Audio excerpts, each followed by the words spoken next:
আপনি যদি 2023 সালে কৃতিত্বের সাথে এসএসসি পরীক্ষায় উত্তীর্ণ হয়ে থাকেন এবং আপনার পারিবারিক স্ট্যাটাস যদি অসচ্ছল থাকে, তাহলে আপনি চাইলে মোবাইল ফোনের মাধ্যমে ডাচ বাংলা ব্যাংকের শিক্ষাবৃত্তির জন্য আবেদন করতে পারেন। আপনি যদি এই শিক্ষাবৃত্তিটি পেয়ে যান, তাহলে প্রতি মাসে আপনি ডাচ বাংলা ব্যাংকের তরফ থেকে শিক্ষাবৃত্তি হিসাবে 2500 টাকা করে পেয়ে যাবেন এবং এটা টানা 2 বছর আপনি পাবেন, যতদিন না আপনার ইন্টারমিডিয়েট কমপ্লিট হবে। 1997 সাল থেকে ডাচ বাংলা ব্যাংক অসচ্ছল মেধাবী শিক্ষার্থীদেরকে তাদের এই শিক্ষাবৃত্তি প্রদান করে আসতেছে। শুরুতেই চলুন জেনে নিব এইখানে শিক্ষাবৃত্তির জন্য আবেদন করতে আপনার কি কি যোগ্যতা লাগবে, তারপর জানিয়ে দেব কিভাবে মোবাইল ফোন দিয়ে আপনি আবেদন করবেন এবং কিভাবে এই শিক্ষাবৃত্তি পেতে পারেন। ডাচ বাংলা ব্যাংকের শিক্ষাবৃত্তির আবেদনের যোগ্যতার শিক্ষা স্তর হচ্ছে এসএসসি বা সমমান। ন্যূনতম সিজিপিএ চতুর্থ বিষয় ব্যতীত সকল গ্রুপের জন্য। সিটি কর্পোরেশন এলাকা অন্তর্গত স্কুল বা শিক্ষা প্রতিষ্ঠানের জন্য জিপিএ 5, জেলা শহর এলাকার অন্তর্গত স্কুল শিক্ষা প্রতিষ্ঠানের জন্য জিপিএ 5, গ্রামীণ/আনসার অঞ্চলে অন্তর্গত স্কুল শিক্ষা প্রতিষ্ঠানের জন্য 4.83। এই জিপিএতে যারা উত্তীর্ণ হয়েছেন এবং যাদের পরিবার খুবই অসচ্ছল, আপনার শিক্ষার জন্য উপকরণ কিনে দিতে পারে না বা আর্থিকভাবে খুবই অসচ্ছল, তারা চাইলে আবেদন করতে পারবেন। এবার চলুন জেনে নেই বৃত্তির পরিমাণ ও সময়কাল। শিক্ষাস্তর এইচএসসি, সময়কাল 2 বছর, মাসিক টাকা তার মানে মাসিক যে বৃত্তিটি দেওয়া হবে তার পরিমাণ থাকবে 2500 টাকা। বাৎসরিক একটা অনুদান পাবেন। পাঠ্য উপকরণের জন্য প্রতি বছর 2500 টাকা পাবেন এবং পোশাক পরিচ্ছেদের জন্য 1000 টাকা পাবেন। বৃত্তির অন্যান্য নীতিমালা কি কি আছে সেটা চলুন জেনে নেই। যেসব ছাত্রছাত্রী সরকারি বৃত্তি ব্যতীত অন্য কোনো উৎস থেকে বৃত্তি পাচ্ছেন, তারা ডাচ বাংলা ব্যাংকের শিক্ষাবৃত্তির জন্য যোগ্য বলে বিবেচিত হবেন না।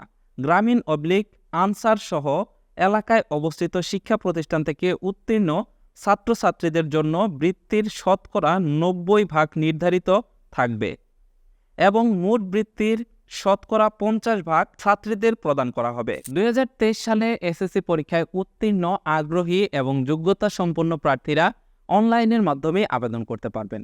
আবেদন করার জন্য আপনারা যে কাজটি করবেন, ভিডিও ডেসক্রিপশন বক্সে লিঙ্ক দেওয়া থাকবে, সেই লিঙ্কটিতে ক্লিক করবেন। তার আগে আপনাদেরকে জানিয়ে নেই আবেদন করার জন্য আপনার কি কি ডকুমেন্ট প্রয়োজন পড়বে। আপনি যদি এই শিক্ষাবৃত্তির জন্য আবেদন করতে চান, তাহলে আপনার নিজের তার মানে আবেদনকারীর একটা রঙিন পাসপোর্ট সাইজের ছবি স্ক্যান করে নিতে হবে এবং আবেদনকারীর পিতা এবং মাতার স্ক্যান করা রঙিন ছবি স্ক্যান করে সেটাকে কম্পিউটার কিংবা মোবাইল ফোন যেটা দিয়ে আবেদন করবেন সেটাতে নিয়ে নিতে হবে। এরপর আপনার প্রয়োজন পড়বে এসএসসি/সমমান পরীক্ষার নম্বরপত্র এবং প্রশংসাপত্র।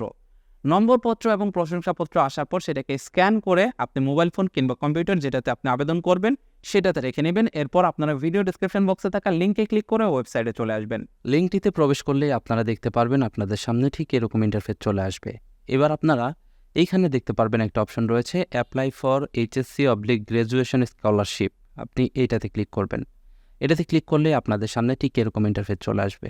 এখানে দেখতে পাচ্ছেন আবেদন করতে আর কতদিন সময় বাকি আছে সেটা কাউন্টডাউন হচ্ছে। এবার আপনি এখান থেকে অ্যাপ্লাই লেখাতে ক্লিক করবেন। অ্যাপ্লাই লেখাটাতে ক্লিক করলে আপনি দেখতে পারবেন আপনাদের সামনে এরকম ফর্ম চলে আসবে। এখানে আপনাকে টোটাল 5টা স্টেপে আবেদন করতে হবে।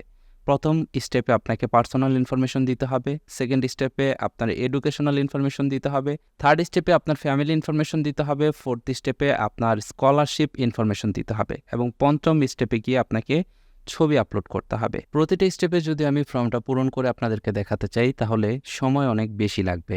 আর এখানে যে ফর্মটা পূরণ করতে হবে এগুলো আপনারা নিজেরাই বুঝতে পারবেন, খুব সুন্দরভাবে এখানে লেখা রয়েছে। তবে একটা বিষয় মাথায় রাখবেন, এইখানে আপনি যে ইনফরমেশনগুলো দিবেন এগুলো কিন্তু ভেরিফাই হবে এবং আপনার ইনফরমেশনের উপরেই কিন্তু আপনি এই বৃত্তিটা পাবেন। এই বৃত্তিটা কিন্তু মূলত মেধাবী অসচ্ছল শিক্ষার্থীদের জন্য, তার মানে যারা পড়াশোনার খরচ বহন করতে পারে না এইরকম শিক্ষার্থীদের জন্য। সুতরাং আপনি যদি অসচ্ছল না থাকেন তাহলে আবেদন করবেন না, আর যদি আপনি অসচ্ছল থাকেন তাহলে সঠিক ইনফরমেশনগুলো দিয়ে এখানে আবেদন করবেন। পার্সোনাল ইনফরমেশনের জায়গায় আপনার নিজের ইনফরমেশন দিবেন, এডুকেশনাল ইনফরমেশনের জায়গায় আপনার পড়াশোনার ইনফরমেশন দিবেন, ফ্যামিলি ইনফরমেশনের জায়গায় আপনার বাবা কি করে, মা কি করে, তাদের আয় কত, এগুলো আপনি দিবেন এবং স্কলারশিপ ইনফরমেশনের জায়গায় আপনি এর আগে কোথাও বৃত্তি পেয়েছেন কিনা সেগুলো দিবেন। আপলোড ফটোর জায়গাতে গিয়ে আপনি আপনার নিজের ছবি, বাবা মায়ের ছবি এবং আপনার মার্কশিট এবং প্রশংসাপত্রের যেটা স্ক্যান করে রাখতে বলেছি সেটাকে আপনি আপলোড করে দিবেন। আপলোড করে ফর্মটাকে সাবমিট করে দিবেন। সাবমিট করে দিলেই আপনার কাজ শেষ। আবেদন শুরুর তারিখ 30 জুলাই 2023 এবং আবেদন শেষ হওয়ার তারিখ 24 আগস্ট 2023। ওয়েবসাইটের মাধ্যমে প্রাথমিকভাবে বাছাইকৃত প্রার্থীদের তালিকা প্রকাশ করা হবে 30 আগস্ট 2023। প্রাথমিকভাবে বাছাইকৃত প্রার্থীদের ডাচ বাংলা ব্যাংকের উপরোক্ত ওয়েবসাইটে প্রাইমারি সিলেকশন লেটার এবং প্রদত্ত নির্দেশিকার প্রিন্ট কপি সহ সকল কাগজপত্র সত্যতা যাচাইয়ের জন্য ডাচ বাংলা ব্যাংকের যে কোনো শাখায় মোবাইল ব্যাংকিং অফিসে উপস্থিত হওয়ার তারিখ 31 আগস্ট 2023 থেকে 21 সেপ্টেম্বর 2023। চূড়ান্ত ফলাফল প্রকাশ করা হবে, পরবর্তীতে পত্রিকায় এবং ওয়েবসাইটের মাধ্যমে জানানো হবে। তার মানে নির্দিষ্ট একটা তারিখ রয়েছে, যে তারিখে প্রাথমিক সিলেকশনের যে লেটার সেটা আপনার ওয়েবসাইটে পেয়ে যাবেন, এবং আপনি যে ডকুমেন্টগুলো সাবমিট করেছেন সেগুলো ভেরিফাই করার জন্য নির্দিষ্ট যে ডেট দেওয়া রয়েছে এই ডেট অনুযায়ী আপনি ডাচ বাংলা ব্যাংকের যে কোনো শাখায় কিংবা এজেন্ট ব্যাংকিংয়ের যে কোনো শাখায় গিয়ে সেগুলোকে ভেরিফাই করে নিয়ে আসতে পারবেন। চূড়ান্তভাবে যখন ফলাফল দিবে সেই ফলাফল আপনি ওয়েবসাইট এবং পত্রিকার মাধ্যমেই জানতে পারবেন। তো এটাই ছিল আজকের ভিডিও। আশা করছি বুঝতে পেরেছেন কিভাবে আপনি ডাচ বাংলা ব্যাংকের এই শিক্ষাবৃত্তির জন্য মোবাইল ফোন কিংবা কম্পিউটার দিয়ে আবেদন করতে পারেন। আজকের ভিডিওটি আপনার কাছে কেমন লাগলো কমেন্ট করে জানাবেন। সেই সাথে এই ভিডিওটি আপনার কাজে লাগুক বা না লাগুক, ভিডিওটি অবশ্যই শেয়ার দিবেন, তার কারণ একজন অসচ্ছল মেধাবী শিক্ষার্থী এইটা দেখে ডাচ বাংলা ব্যাংকের এই শিক্ষাবৃত্তির জন্য আবেদন করতে পারবে, এবং সে যদি এই শিক্ষাবৃত্তি পেয়ে যায় তাহলে তার পড়াশোনা করা অনেক সহজ হয়ে যাবে।